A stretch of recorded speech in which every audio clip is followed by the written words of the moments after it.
श्री राम,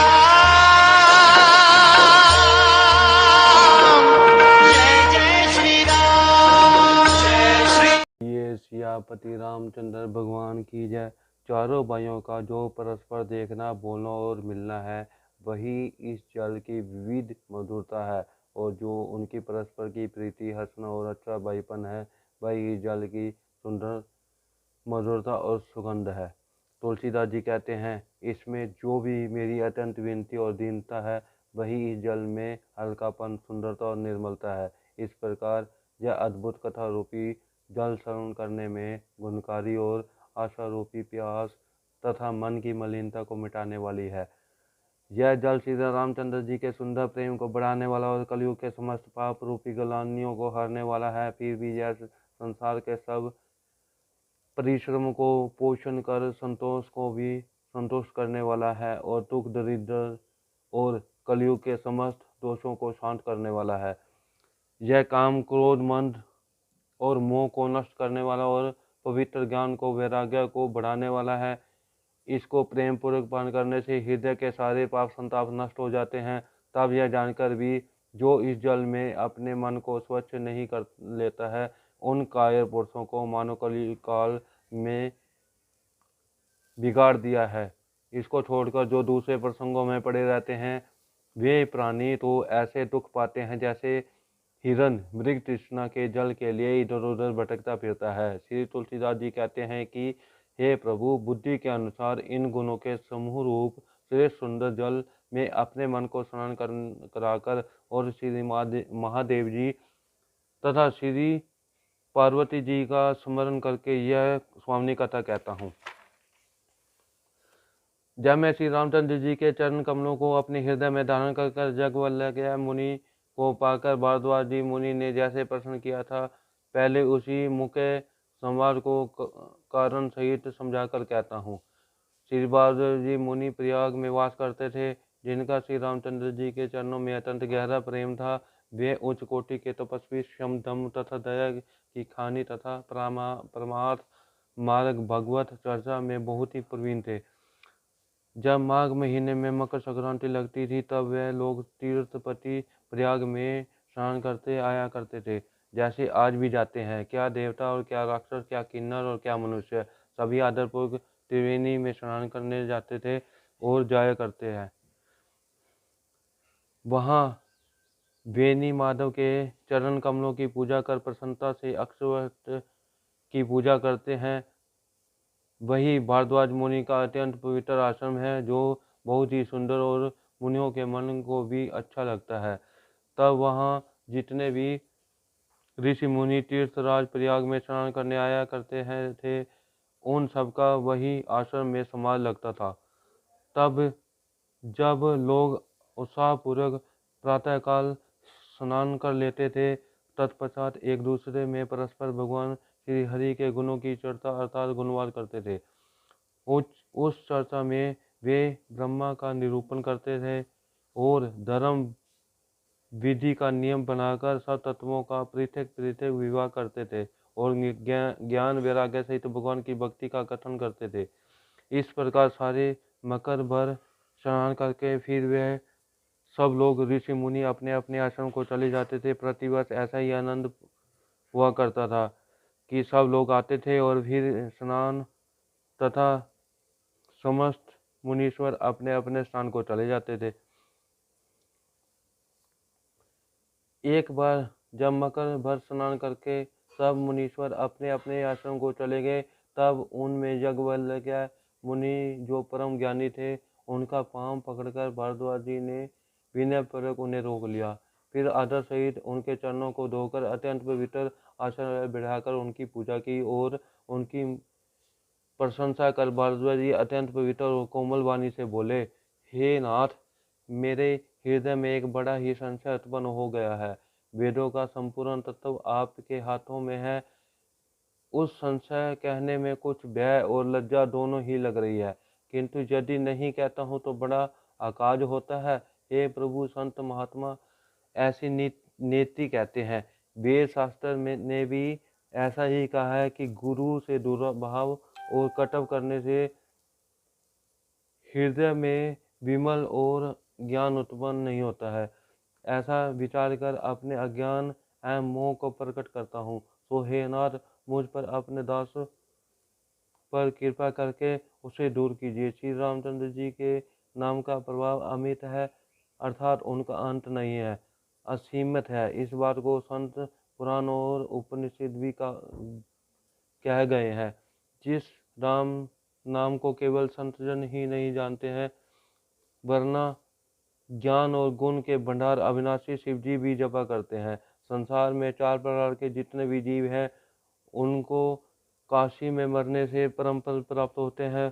सो हे मुनीश्वर, सब जय श्री रामचंद्र जी के नाम का प्रभाव तो शिव जी की कृपा है, जो वे राम नाम का उपदेश देकर उनको अच्छी गति देते हैं। हे प्रभु, मैं आपसे पूछता हूँ कि वे राम कौन है, कृपा करके मुझे समझा कर कहिए। एक राम तो श्री दशरथ महाराज जी के कुमार हैं, जिनके चरित्र का संसार जानता है कि वे स्त्री के विरह में अपार दुख को प्राप्त हुए थे। फिर क्रोध के वश होकर उन्होंने युद्ध में श्री रावण जी को मारा था। सो हे प्रभु, वे राम वही हैं या और कोई है, जिन्हें त्रिपुरादि शिव जी जपते रहते हैं। आप सत्य के धाम और समस्त बातों को जानने वाले अंत ज्ञान रूप विचार कर कर कहिए कि वे राम कौन है।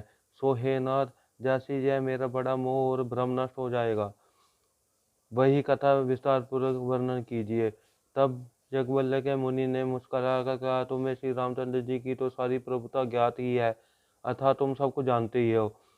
तुम मन कर्म और वचन से श्री रामचंद्र जी के भक्त हो। तुम्हारी इस चतुरता को मैं जान गया हूँ। श्री रामचंद्र जी के गुप्त गुणों को सुनाना चाहते हो, जिससे ऐसा प्रश्न कर रहे हो मानो अत्यंत मूढ़ हो। अच्छा हे तात, मन लगा कर सुनो। अब मैं श्री रामचंद्र जी की स्वामिनी कथा कहता हूँ। श्री रामचंद्र जी की यह कथा मनो महामोह रूपी विशाल महिषासुर के लिए कराल कालिका देवी है। श्री रामचंद्र जी की कथा चंद्रमा की किरणों के समान है, जिसको संत रूपी चकोर सर्वदा पान करते हैं। हे भारद्वाज, श्री रामचंद्र जी की कथा के संबंध में आज मैं तुमसे जैसे पूछ रहा हूँ, इसी प्रकार पार्वती जी ने भी शंकर की थी, और श्री माधव जी ने जो कहा था, अब मैं वही शिव पार्वती संवाद अपनी बुद्धि के अनुसार कहता हूँ। वह जिस समय और जिस कारण से हुआ, हे मुनि सुनो, उसको सुनने से तुम्हारा विचार नष्ट हो जाएगा। सुनो, एक समय त्रेता युग में जब श्री महादेव जी कुंभज ऋषि के पास गए थे और साथ में जगत माता भवानी सती भी थी, तब ऋषि ने उनका संपूर्ण लोकों का ईश्वर जानकर उनकी पूजा की। उस अवसर पर मुनियों में श्रेष्ठ अगस्त्य जी ने इसी राम कथा को कहा था, जिसे महादेव जी अत्यंत सुख मानकर सुने थे।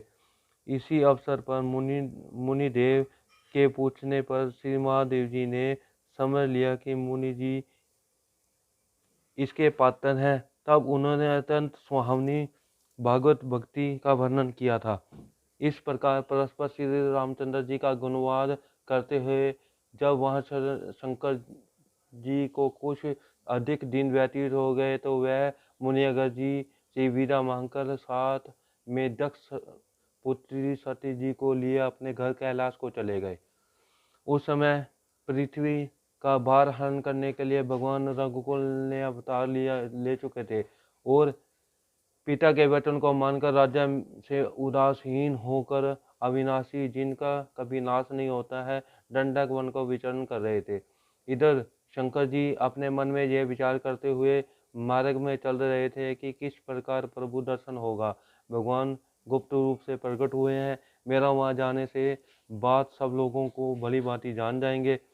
श्री शंकर जी के हृदय में तो ऐसी अधिक तर्क वितर्क हो रहा था, और इधर सती जी इसका कुछ भेद नहीं जानती थी। तुलसीदास जी कहते हैं कि भगवान के दर्शनों के लिए शंकर जी के लालची नेत्र मानते नहीं थे, वे भेद ना खुल जाए इस बात से डर भी रहे थे। इधर शंकर जी अपने मन में यह विचारते हुए जा रहे थे कि रावण ने तो ब्रह्मा जी से यह वरदान मांग लिया है कि मैं मनुष्य के हाथ से मर जाऊंगा। तो भगवान ब्रह्मा जी के वचनों को पूर्ण करना चाहते हैं। ऐसी अवस्था में यदि उनका दर्शन करने नहीं जाता हूँ तो मन में पछतावा ही लगा रहेगा। ऐसा विचार करते थे, परंतु किसी प्रकार भी बात बनती नहीं थी, अर्थात किसी निश्चय पर नहीं पहुंचते थे, क्योंकि गुप्त रूप अवतारे प्रभु, गए जान सब कोई। इस प्रकार महादेव जी चिंता कर ही रहे थे कि उसी समय रावण ने जाकर नीच मरीच को अपना साथी बनाया। वह तुरंत कपट मृग हो गया। उस मूढ़ ने छल पूर्वक श्री जानकी जी को तो हरण कर ही लिया, परंतु उसे यह नहीं ज्ञात हुआ कि प्रभु श्री रामचंद्र जी का प्रभाव कैसा है। श्री रामचंद्र जी मृग के पीछे गए और थोड़ी देर में ही उसे मारकर भाई लक्ष्मण जी के सहित लौट आए। देखा तो आश्रम शून्य है, अतः आश्रम को देखकर उनके नेत्रों में जल भर आया। तब वीरई मनुष्य के समान दोनों भाई श्री रामचंद्र जी और लक्ष्मण जी सहित सीता जी को जंगल जंगल खोजने लगे। जिसको मिलाप और विछोह का दुख कभी नहीं हो सकता है, वह भी प्रकट रूप से वीरई से दिखाई दिए। इस प्रकार श्री रामचंद्र जी का चरित्र अत्यंत ही विचित्र है, जिसको अच्छे जानकार भी अनुभवी नहीं जानते हैं। वे क्या जानेंगे जो मोह पाश में बंधे हुए हैं और जो हृदय में और ही कुछ धारण किए हुए हैं। उसी समय श्री महादेव जी ने श्री रामचंद्र जी को नेत्र भरकर देख लिया, परंतु देखते ही उनके हृदय में ऐसा अधिक क्षोभ उत्पन्न हुआ कि एकटक उन्हें सौंदर्य शोभा के समुद्र को देखने लगे और कुछ में जानकर जान पहचान नहीं की। और हे जगत के पवित्र करने वाले सच्चिदानंद, आपकी जय हो, ऐसा कहते हुए कामदेव को भस्म करने वाले शिव जी चल दिए। इस प्रकार कृपा के धाम श्री शिव जी अपने मन में बार बार प्रसन्न होते हुए श्री सती जी को साथ लिए चले जा रहे थे। उनकी यह दशा को देखकर सती जी के मन में भी विशेष रूप से संदेह उत्पन्न हो गया। संदेह यह है कि शंकर जी तो जगत पूज्य और संसार जगत के ईश्वर हैं, जिनको देवता, साधारण मनुष्य और मुनि लोग भी सिर झुकाते हैं। वे शंकर जी एक राजा के लड़के को सच्चिदानंद और परम धाम कहकर प्रणाम किए हैं। उसकी शोभा देखकर ऐसे मगन है कि अब तक भी वही प्रीति उनके हृदय में अबाध रूप से चल रही है और रोके भी नहीं रुकती है। इस प्रकार सती जी अपने मन में सोचती है कि भला जो ब्रह्मा सब में व्यापक अजन्मा माया रहित कला रहित अनही वेद रहित साक्षात ईश्वर है, जिन्हें वेद भी नहीं जानते, क्या वे शरीर धारण करके मनुष्य रूप में आएंगे? यदि ऐसा हो भी तो भी हे भगवान विष्णु, जिन्होंने देवता के लिए शरीर धारण किया है और जो शंकर के समान ही सर्वज्ञता है का पद लिए हुए हैं, क्या वे एक मूर्ख मनुष्य के समान स्त्री को ढूंढते फिर रहे हैं? क्योंकि लक्ष्मीपति भगवान विष्णु तो साक्षात राक्षसों को शत्रु और ज्ञान के धाम है। फिर शंकर जी की ऊपर की कहीं वाणी भी मिथ्या नहीं हो सकती,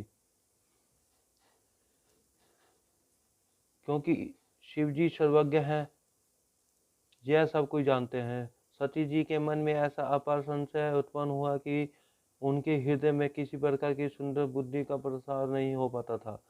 तब यद्यपि सती जी ने यह शंका को प्रकट नहीं किया, तो भी अंतर्यामी भगवान शंकर जी सब कुछ जान गए और बोले, हे सती सुनो, तुम्हारा स्त्री का स्वभाव है, ऐसी शंका हृदय में कभी नहीं लाओ, क्योंकि जिनकी कथा अगस्त जी ने गाई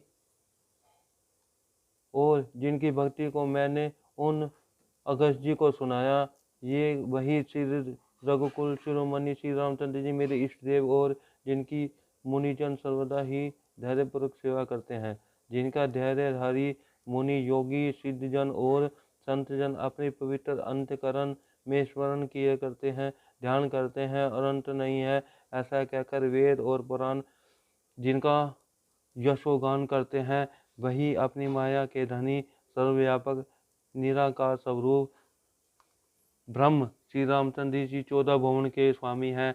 उनकी रघुकुल मणि श्री रामचंद्र जी ने अपने भक्तों का हित करने के लिए स्वतंत्र होते हुए अवतार धारण किया है। इस प्रकार यद्यपि शिव जी ने अनेक प्रकार कहा, पर क्या उपदेश सती के हृदय में न बैठा। तब भगवान की माया का ऐसा ही बल है। यह मन में जानकर महादेव जी हंस पड़े और बोले, यदि तुम्हारे मन में अधिक संदेह है तो जाकर परीक्षा क्यों नहीं लेती है। तब तक मैं इस वट वृक्ष की छांव में बैठा रहूंगा जब तक तुम मेरे पास आओगी। जिस प्रकार तुम्हारी यह बड़ी शंका दूर हो, ज्ञान सहित वही उपाय करो। तब शिव जी की आज्ञा पाकर सती जी वहां से चली तो मन में विचार करने लगे कि हे भाई, क्या करूं। इधर शंकर जी अपने मन में ऐसा अनुमान करने लगे कि 10 सुतः सती का कल्याण नहीं होगा, क्योंकि जब मेरे कहने से भी उनका भ्रम दूर नहीं हुआ है तो विधाता ही उल्टा हो गया है। फिर उनकी भलाई कैसे होगी। होगा तो वही जो राम जी ने रचा होगा। इससे उसने बहुत तर्क वितर्क करके शंका कौन बढ़ाए। ऐसा कहकर शंकर जी फिर भगवान के हरि का नाम जपने लगे और उधर सती जी वहां पहुंची जहां सुखों के घर में प्रभु श्री रामचंद्र जी थे। बोलो सियापति रामचंद्र भगवान की जय। जय श्री राम।